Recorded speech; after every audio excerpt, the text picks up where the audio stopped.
During this segment, we'll review some common sets of numbers. We'll also review how to find the absolute value of a number, and we'll review mathematical symbols.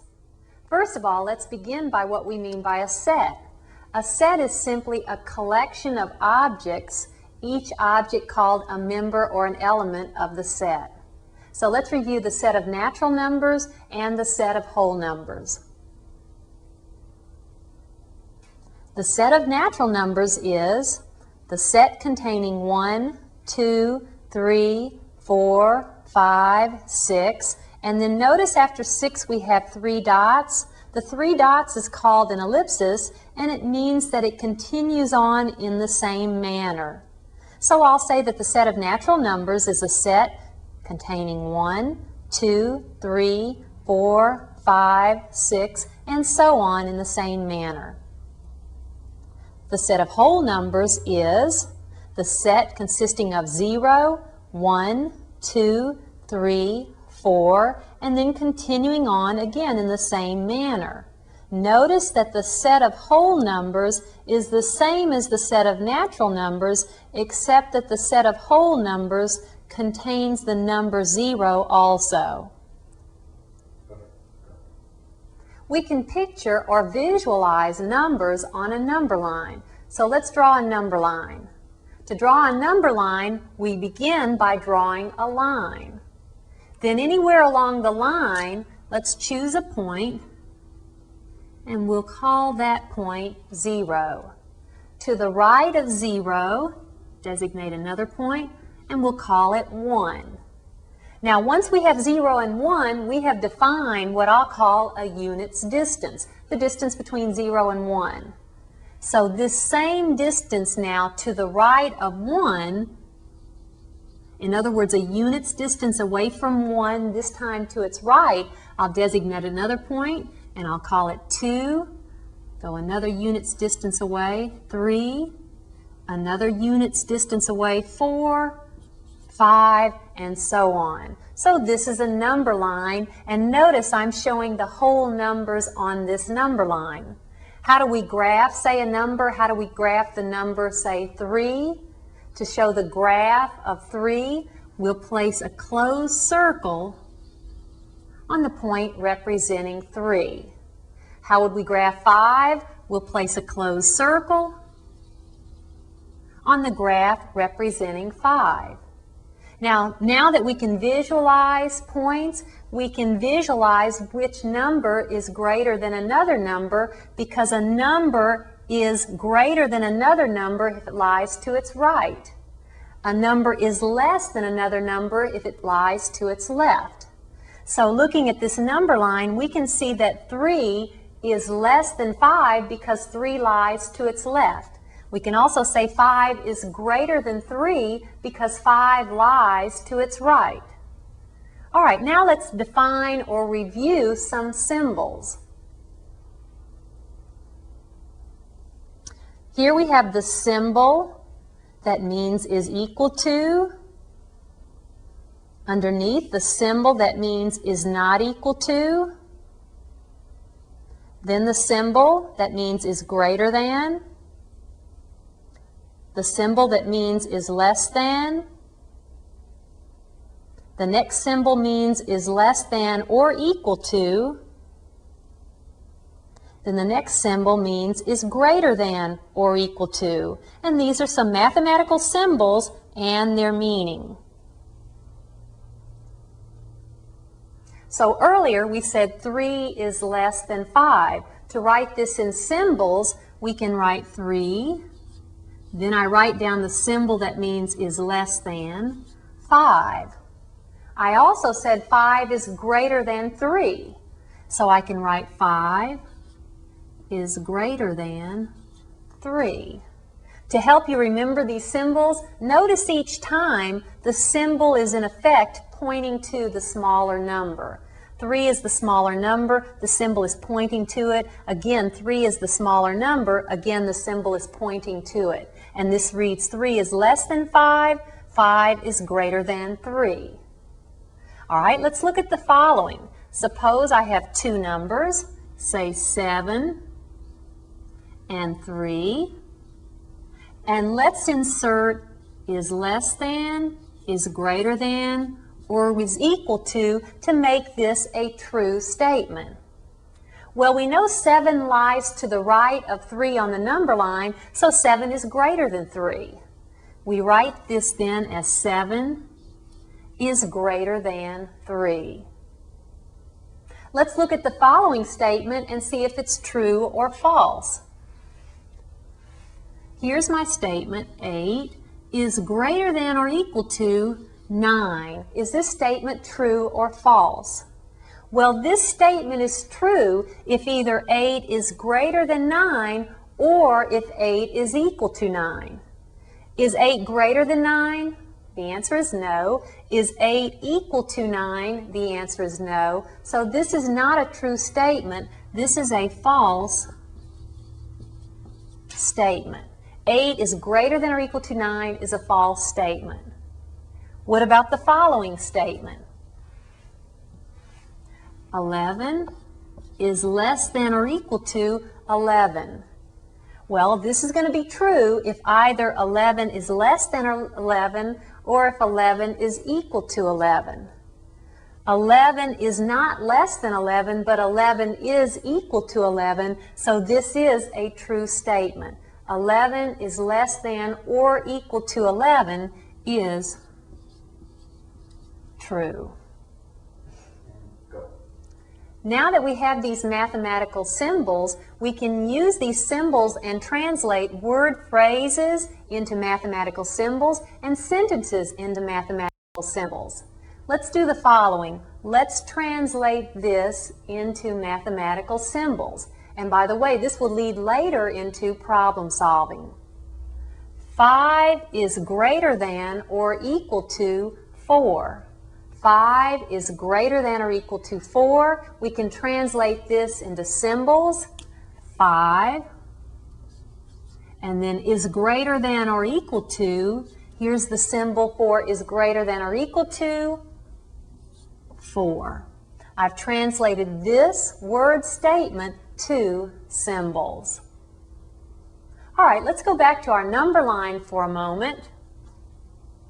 And remember, we began our number line with 0, then to the right of 0, 1, 2, 3, 4, and 5. Well, to the left of 0, the same distance as between 0 and 1, but on the other side of 0, we can label this point -1.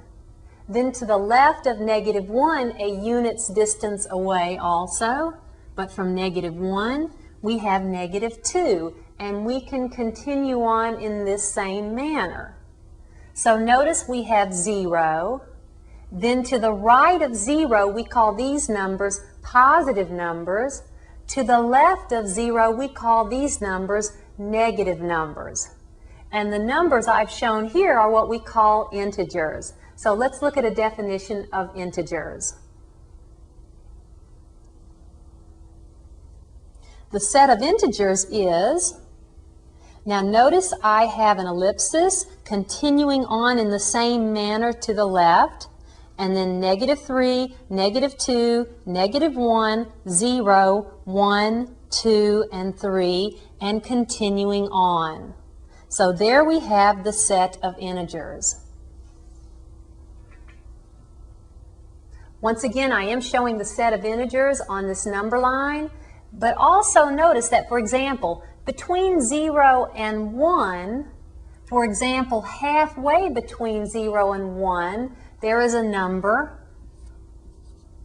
that can be represented by a quotient of integers. And we call a number that can be represented by a quotient of integers, we call these numbers rational numbers. So let's look at a definition of rational numbers.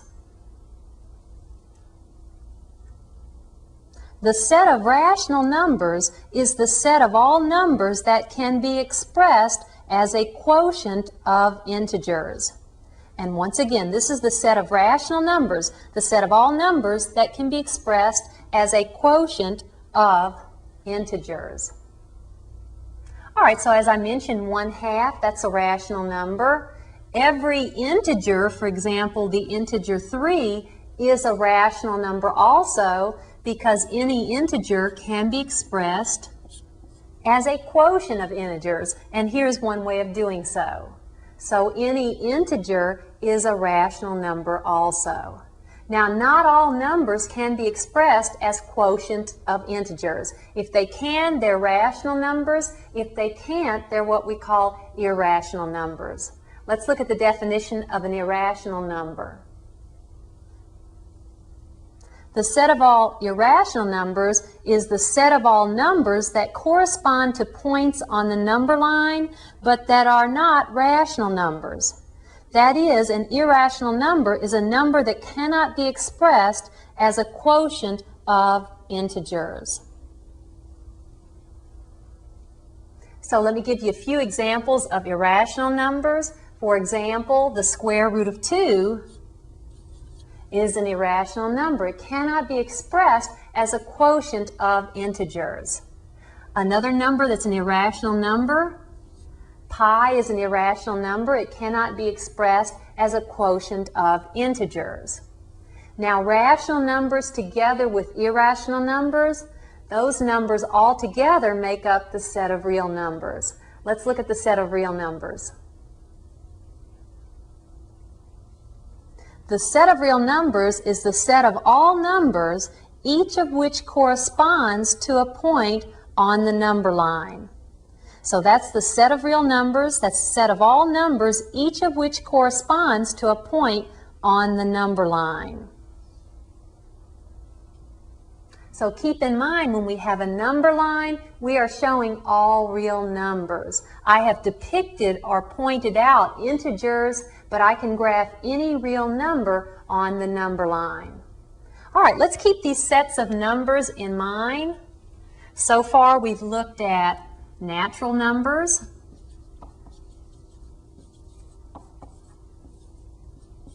we've looked at whole numbers,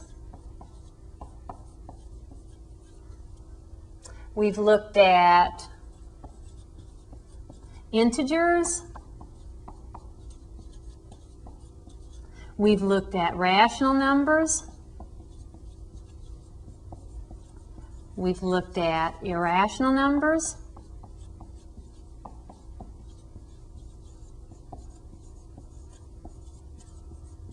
and we've looked at real numbers. So let's take a number and let's decide what set of numbers our number is a member of. For example, let's look at the number 0. Let's decide what set or sets of numbers this number is an element of. Is this number a natural number? The answer is no, because remember, the natural numbers begin with 1 and continue to 2, 3, on, and so on. How about 0? Is 0 a whole number? Yes, 0 is a whole number because remember, the whole numbers begin with 0 and then continue on with the natural numbers. Is 0 an integer? The answer is yes. 0 is an integer. So 0 is a whole number. 0 is an integer. Is 0 a rational number? The answer is yes, because I can write 0 as 0 over any integer except 0. For example, 0 over 1. So 0 is a rational number. Now, if a number is a rational number, it's not an irrational number. It's one or the other. And then 0 is a real number. So 0 is a whole number, an integer, a rational number, and a real number. What about, say, the square root of 2 that I had earlier? The square root of 2 is not a natural number, not a whole number, not an integer, not a rational number. It is an irrational number, and it is a real number. Okay, here are, again, some common sets of numbers. Let's now look at a definition of what we mean by absolute value. The absolute value of a real number A, denoted by, and I'll read this as the absolute value of A, is the distance between A and 0 on a number line. So let's find the absolute value of a few numbers. For example, let's find the absolute value of 4, and I'll note it as 4 written between two vertical bars. I read this as the absolute value of 4. The absolute value of 4 is 4's distance from 0 on the number line. So the absolute value of 4 is 4 because 4 lies a distance of 4 units away from 0. What is, say, the absolute value of -5? The absolute value of -5 is -5's distance from 0 on the number line. -5 lies a distance of 5 units away from 0, so the absolute value of -5 is 5. What is the absolute value of 0? Well, the absolute value of 0 is 0 because 0 lies 0 units away from 0 on the number line. Can you see that the absolute value of a positive number will be that number? Okay, what about the absolute value of a negative number? The absolute value of a negative number will be a positive number, and the absolute value of 0 is 0. All right, then let's insert a symbol to make the following statement true. Let's suppose I have the absolute value of -5 and -4. Let's insert a less than, a greater than, or an equal to symbol to make this a true statement. Well, the absolute value of -5 is itself what? The absolute value of -5 is 5. So how does 5 compare with -4? 5 is greater than -4, so the absolute value of -5 is greater than -4. Let's try this one more time. Let's insert the correct symbol, absolute value of 0, absolute value of -8. Well, the absolute value of 0 is 0. The absolute value of -8 is 8. So how do 0 and 8 compare?